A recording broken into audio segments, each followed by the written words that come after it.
এই হাঁসটা তার ফার্মের মধ্যে অনেক ধরনের পশু পাখিদেরকে লালন পালন করত, কিন্তু সে একটা দুষ্ট গরুকেও পালতো যে কিনা সবসময় পাখির মতো গাছের উপরে বসে থাকতো। আর হাঁসটা এসে তাকে ডাকলেই সে গাছের উপর থেকে লাফ মেরে নিচে নেমে যেত।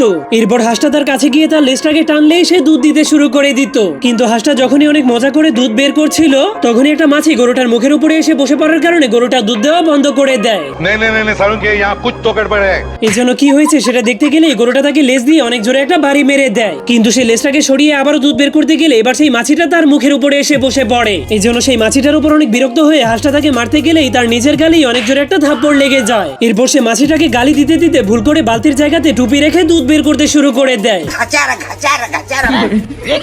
যার কারণে হাঁসটা বিরক্ত হয়ে প্রতিটা জিনিসকে ঠিকমতো তার জায়গাতে রাখতে শুরু করে। কিন্তু তখন সে ভুল করে দুধ ভর্তি টুপিটাকে তার মাথাতে পরে নেয়। যা দেখার পর মাছিটা হাসতে শুরু করে দিলে হাঁসটা অনেক রেগে তাকে গরুর দুধের মাধ্যমে আক্রমণ করতে শুরু করে দেয়। এরপর সে আইনস্টাইন চাচার সূত্র ব্যবহার করে 20 ডিগ্রি অ্যাঙ্গেল তৈরি করে মাছিটাকে আক্রমণ করে দেয়, যার কারণে মাছিটা অবশেষে হার মেনে যায়।